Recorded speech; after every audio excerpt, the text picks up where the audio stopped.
महर्षि पाराशर जी अपने बृहद पाराशर होरा शास्त्र में लिखते हैं, अर्धकाय महावीर्यम चंद्रादित्य विमर्दनम सिंह का गर्भ संभूतम त्वम राहुम प्रणमाम्य हम।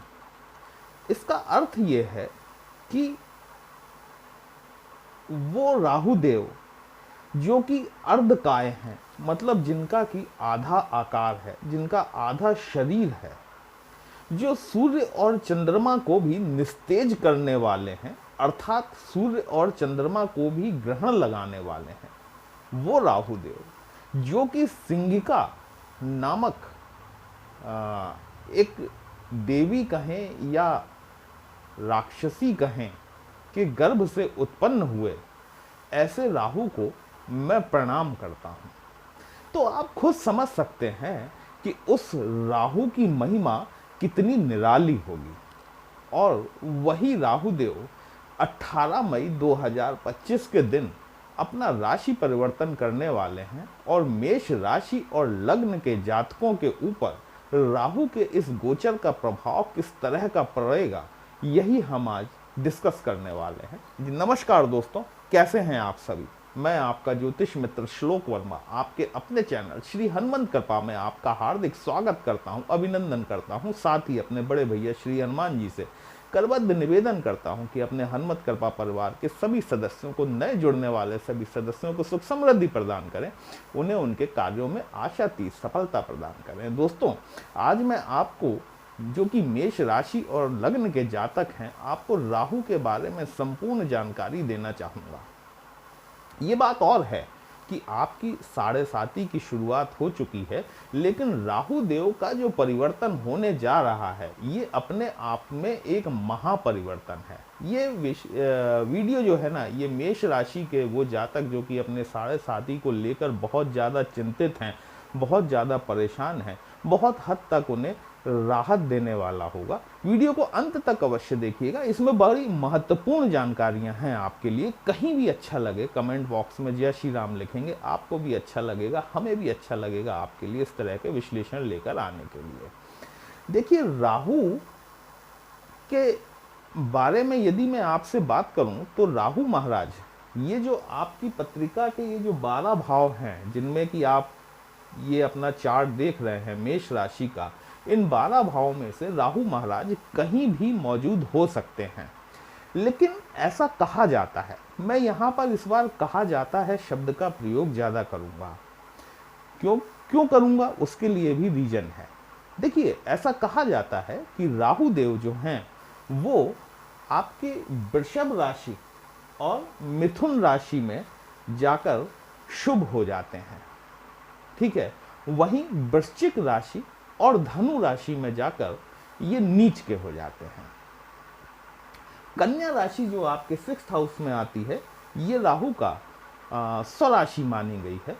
और कर्क राशि जो ये आपका 4th हाउस, यहाँ पर ये राहु की मूल त्रिकोण राशि मानी गई है। यदि भाव आधारित बात की जाए तो राहु महाराज जो हैं ये दूसरे और तीसरे भाव में बहुत अच्छा परिणाम देने वाले होते हैं। साथ ही साथ आपकी पत्रिका के एकादश भाव में, जहां पर कि 18 मई 2025 को राहु का गोचर होने वाला है, साथ ही साथ आपकी पत्रिका के 6वें भाव में राहु महाराज बहुत उत्तम प्रकार का फल देने वाले होते हैं। हाँ, राहु यदि देखा जाए भाव के आधार पर यदि बात की जाए तो यदि आपके नेटल चार्ट में राहु अगर आपके अष्टम भाव में बैठे हुए हैं, यदि आपके 12th हाउस में बैठे हुए हैं, यदि आपके 2nd हाउस में बैठे हुए हैं, देखिए यहाँ पर अब भाव की बात हो रही है। राशि आधारित बात तो मैंने आपको बता दी कि वृषभ राशि मिथुन राशि में बहुत अच्छा परिणाम देने वाले होते हैं राहु महाराज, ठीक है। लेकिन यदि भाव आधारित बात की जाए तो वो चीज एक अलग हो जाती है, जो कि आप पर लागू नहीं होती, क्योंकि आपकी मेष राशि है और मेष राशि में ही 2nd और 3rd हाउस मैंने आपको पहले ही बता दिया है। 18 मई 2025 को राहु महाराज का गोचर होने वाला है। ये राहु पिछले 1.5 साल से 30 अक्टूबर 2023 से लेकर अभी तक राहु आपके 12th हाउस में गोचर कर रहे हैं। 12th हाउस आप जानते हैं कि कई प्रकार की समस्याओं को दिखाने वाला भाव होता है, ये मोक्ष का भी भाव होता है। राहु महाराज 18 मई 2025 के दिन ट्रांजिट करेंगे और ट्रांजिट करके आपकी पत्रिका के लाभ भाव या एकादश भाव में गोचर करेंगे। ये एकादश भाव जो होता है ना दोस्तों, ये इच्छा पूर्ति का भाव होता है। लेकिन यदि अगर हम इच्छा पूर्ति को विच्छेदित कर दें तो यहाँ पर इच्छा और पूर्ति दो शब्द बनते हैं। ठीक है, आपके प्लैनेट्स ये बताते हैं कि आपकी इच्छा की पूर्ति होगी अथवा नहीं होगी। अब 18 मई 2025 को यदि राहु आपकी पत्रिका में शुभ हैं, देखिए मैंने आपसे क्या कहा कि राहु इस 1 से लेकर 12 भाव में कहीं भी बैठे हो सकते हैं। ठीक है, अब जो भाव मैंने आपको बताए हैं वो तो अच्छे भाव हैं, लेकिन इसमें एक कंडीशन और लागू होती है कि राहु आपके बैठे किन नक्षत्रों में है। मान लीजिए कि राहु आपके 2nd हाउस में भी आकर बैठे हुए हैं वृषभ राशि में, जिसके बारे में मैंने आपसे कहा कि वृषभ राशि में जाकर राहु बहुत अच्छा परिणाम देते हैं। लेकिन वृषभ राशि में होने के बावजूद भी यदि राहु के नक्षत्र गलत हो गए, वहां पर स्थिति थोड़ी सी गड़बड़ हो जाएगी। लेकिन हम चलते हैं, हम ये मान के चलते हैं कि आपकी पत्रिका में राहु की स्थिति शुभ है और राहु एकादश भाव में गोचर करने वाले हैं, जो कि इच्छा पूर्ति का भाव है। राहु महाराज के लिए किसी भी प्रकार की कोई बाउंड्री बनी नहीं है। राहु लिमिटलेस है। राहु बाउंड्रीज को तोड़कर देने वाले प्लैनेट हैं। इसे कहते हैं ना कि रंक को राजा बनाने का काम राहु महाराज करते हैं, रोडपति को करोड़पति बनाने का काम राहु महाराज करते हैं। लेकिन यही राहु अगर खराब हो जाए तो करोड़पति को रोडपति भी बनाते हैं और राजा को रंक भी बनाते हैं। यही राहु महाराज। देखिए, राहु की स्थिति आपकी पत्रिका में यदि शुभ है तो अब 18 मई 2025 के दिन से जो ट्रांजिट होगा, ये यकीन मानिए और यकीन मानकर चलिए कि आपकी 7.5 चलने के बावजूद भी राहु देव 18 मई 2025 से लेकर अगले वर्ष दिसंबर 2025 तक, क्योंकि आप जानते हैं कि राहु और केतु ये ऐसे प्लैनेट हैं जो कि एक ही भाव में 1.5 साल तक निवास करते हैं। आपकी समस्त कामनाओं की पूर्ति, समस्त इच्छाओं की पूर्ति का कार्य राहु महाराज करने वाले हैं। राहु को 3 दृष्टियां प्राप्त हैं दोस्तों, 5वीं, 7वीं और 9वीं। गुरु के समान ही राहु को भी दृष्टियां दी गई हैं। जब आपके 11th हाउस में इच्छा पूर्ति के भाव में राहु आकर बैठेंगे तो ये बात देखने वाली है कि राहु की दृष्टियां आपकी पत्रिका में किन किन भावों पर पड़ रही है। राहु की 5म दृष्टि जो है ये आपके 7म भाव पर पड़ रही है। देखिए, यदि राहु खराब भी है आपकी पत्रिका में तो भी 7म भाव के परिणामों में राहु अपने जो खराब चीजें हैं उनमें बहुत हद तक कमी कर देते हैं। और यदि राहु आपकी पत्रिका में शुभ स्थिति में बैठे हुए हैं तो ये जो आपका 7th हाउस है ना, ये आपके जीवन साथी का भाव है, आपके व्यापार व्यवसाय का भाव है। साथ ही साथ आप लोगों से किस प्रकार कम्युनिकेट करते हैं यह भी आपका 7म भाव ही बताता है। आपकी पार्टनरशिप किस तरह की है, पार्टनरशिप में आपको कहीं धोखा तो नहीं होने की संभावना है, या पार्टनरशिप आपकी बहुत अच्छी चलने वाली है, यह भी आपका 7म भाव बताता है। 7म भाव बेसिकली क्या है ना कि ये एक बड़े जनमानस को रिप्रेजेंट करने का कार्य भी करता है। अब जब राहु की दृष्टि आपके 7म भाव पर पड़ेगी, देखिए यहां पर दोनों ही कंडीशन में, भले राहु आपकी पत्रिका में शुभ है या अशुभ है, दोनों ही कंडीशन में आपको अपने जीवन साथी के प्रति ईमानदार रहना बहुत जरूरी है इन आने वाले 1.5 सालों के दौरान, क्योंकि राहु जो है ना, ये इल्यूजन है, ये छल है, ये भुलावा है, ये माया जाल है, इसका मैट्रिक्स है, ये सिमुलेशन है।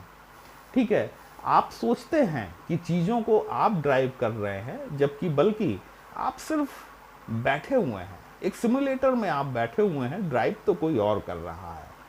तो यहाँ पर जो राहु महाराज है ना, ये आपको आपके लाइफ पार्टनर के साथ में या फिर आपके बिजनेस पार्टनर के साथ में किसी प्रकार का कोई इल्यूजन क्रिएट करवा सकते हैं। ठीक है, और उस इल्यूजन के चलते हुए आप कहीं ना कहीं कुछ ना कुछ गलत डिसीजन मत ले जाइएगा, जब तक कि आप 100% श्योर ना हो किसी भी, चाहे वो आपके लाइफ पार्टनर से रिलेटेड हो, चाहे आपके बिजनेस पार्टनर से रिलेटेड हो।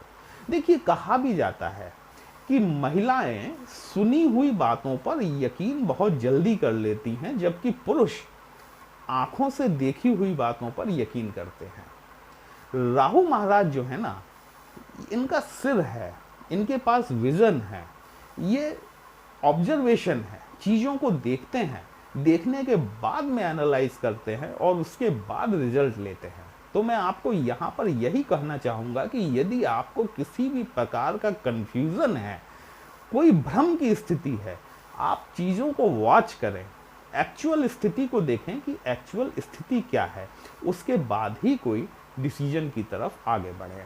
यदि राहु आपकी पत्रिका में शुभ स्थिति में है, देखिए, आप नए जीवन साथी, मतलब मेरा मतलब है कि आप अपने यदि आप विवाह के लिए इच्छुक हैं, तो इन 1.5 वर्षों के दौरान राहु महाराज आपके जीवन साथी की तलाश आपकी पूरी करवा सकते हैं। यहाँ पर यदि आप कोई नया बिजनेस स्टार्ट करना चाह रहे हैं, कोई नई अपने बिजनेस जो ऑलरेडी है आपका, उसकी ब्रांचेस खोलना चाह रहे हैं, क्योंकि राहु एक्सपेंशन के भी कारक है।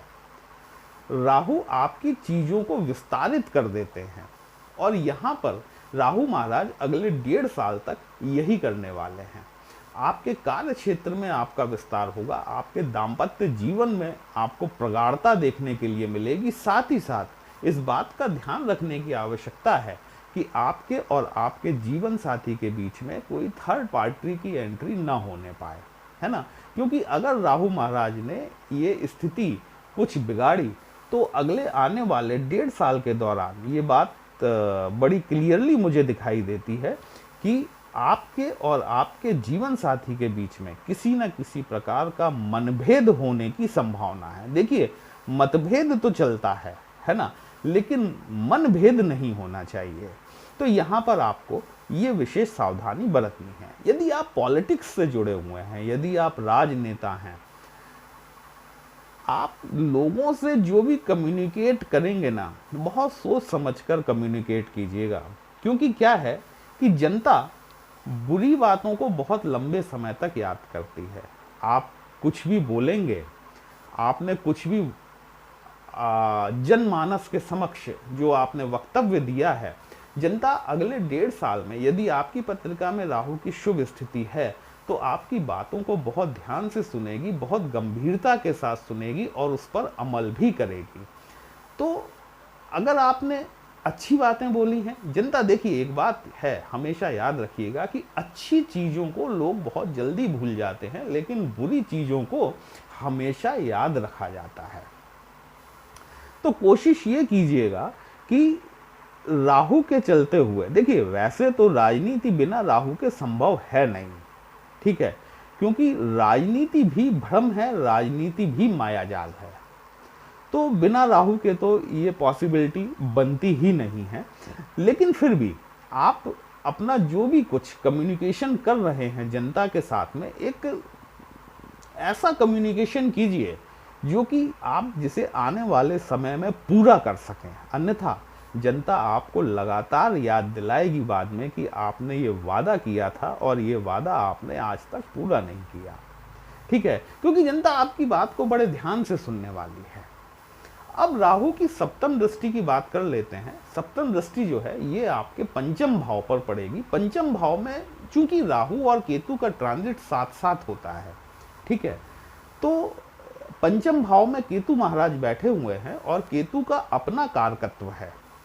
तो हम इसके लिए आपके लिए एक सेपरेट वीडियो लेकर आएंगे जिसमें कि पंचम भाव में बैठकर केतु आपके ऊपर किस प्रकार का प्रभाव डालेंगे वो हम नेक्स्ट वीडियो में डिस्कस करेंगे। राहु की 9वीं दृष्टि जो है ये आपके 3rd हाउस पर पड़ेगी। 3rd हाउस आपकी यहाँ पर मिथुन राशि फॉल करती है, राहु के मित्र की राशि है। मैंने आपसे पहले ही कहा कि वृषभ राशि में और मिथुन राशि में राहु बहुत अच्छा परिणाम देने वाले होते हैं, क्योंकि दोनों ही शुक्र और बुध की राशियां हैं और दोनों ही राहु के बहुत अच्छे मित्र भी हैं।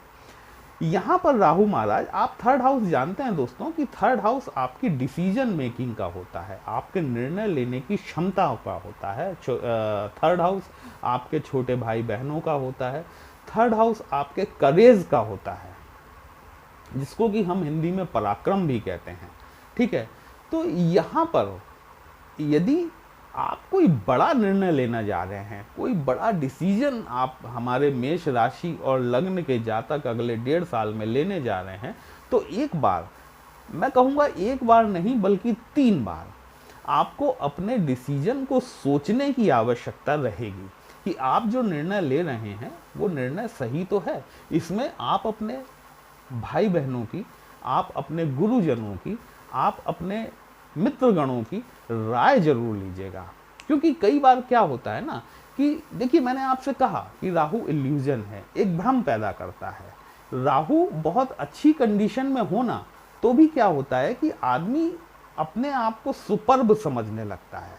वो ये सोचने लगता है कि जो कुछ मैं सोच रहा हूँ वही सही है, मैं जो डिसीजन ले रहा हूँ वही सही है, बाकी जो मुझे समझाने का प्रयास कर रहा है उसे कुछ आता नहीं है।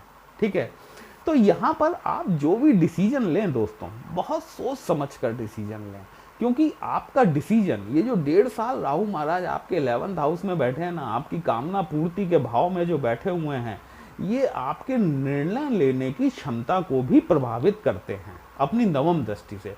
साथ ही साथ क्या होता है ना कि चूंकि ये भाव करेज का है, आपके कॉन्फिडेंस लेवल का है, राहु महाराज यहाँ पर आपका कॉन्फिडेंस को ओवर कॉन्फिडेंस में कन्वर्ट कर सकते हैं। कॉन्फिडेंस हमेशा एक अच्छी चीज होती है, लेकिन जब वही कॉन्फिडेंस ओवर कॉन्फिडेंस में कन्वर्ट हो जाता है ना, तो वो कहीं ना कहीं प्रॉब्लमेटिक होता है। यदि आप डिसीजन सही लेंगे, निसंदेह तौर पर राहु, क्योंकि ये ऑनलाइन का भी भाव होता है, ये जो 3rd हाउस है ना, ये हमारे इंटरनेट को रिप्रेजेंट करता है, हमारी ऑनलाइन चीज़ों को रिप्रेजेंट करता है। वो सभी जातक, मेष राशि और लग्न के वो सभी जातक जो कि ऑनलाइन में हैं या फिर इंटरनेट से जुड़ा हुआ बिजनेस करते हैं या फिर आईटी सेक्टर में है, आईटी फील्ड में है, अगला 1.5 वर्ष उनके लिए एक शानदार कहना चाहिए कि साल होने वाला है।